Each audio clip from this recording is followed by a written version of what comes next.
With current trends in education emphasizing skills in science and technology, one might ask, why study literature at all?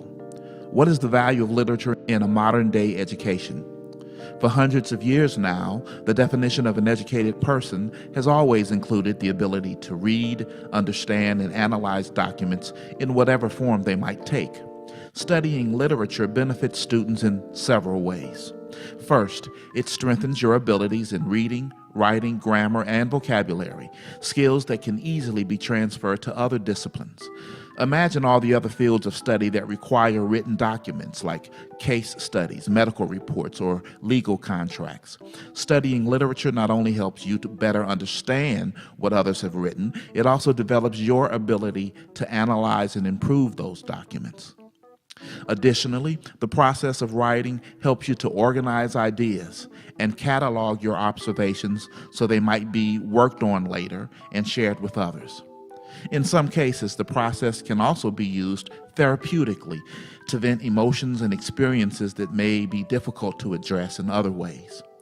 Indeed, there is a psychological benefit associated with reading and writing that can even be used in a clinical setting. When you read someone's story, you also read a wide range of information that would be difficult to learn otherwise.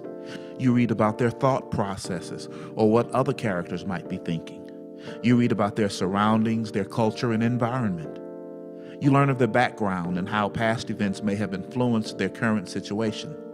In fact, studying literature brings together so much information all at once that it's an excellent teaching technique.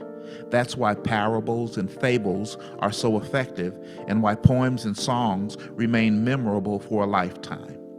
Furthermore, studying literature provides you with experiences you might not otherwise have.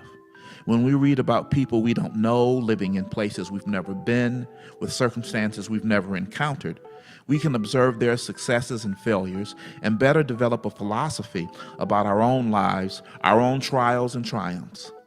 Last but not least, literature is fun and entertaining. We get to live dangerously or fantastically or dramatically all through the words of others. Generally, there are 4 broad categories that all literature falls into. Those are essays, fiction, poetry, and drama. Essays, the first category, have a primary purpose to inform and are probably the most common literature. Newspapers, magazines, textbooks, and the majority of college writing takes the form of nonfiction essays and will be the only kind of writing required of you for most courses, including this one. Fiction is storytelling, describing characters interacting within an environment. And by definition, fiction is constructed, at least in part, in the imagination of the author, sometimes even when the events are factual or when the characters have actually lived. There is always something created or invented in fictional storytelling.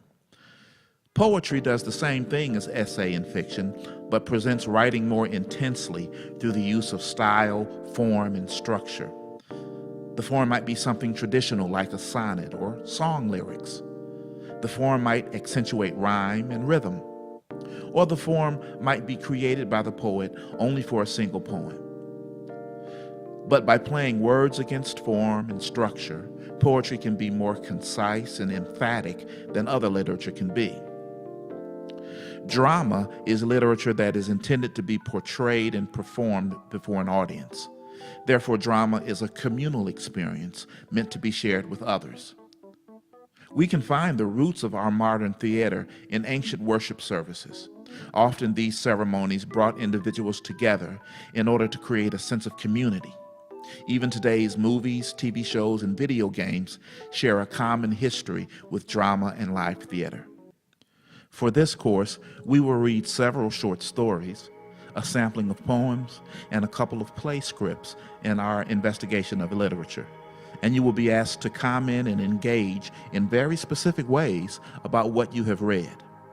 The goal of this course is to give you practice in reading, practice in understanding what you have read, and practice in giving an opinion and assessment about what you've read. If you keep these goals in mind and what's expected of you, hopefully you can stay focused during the semester and maybe even enjoy some of the activities that will be assigned to you.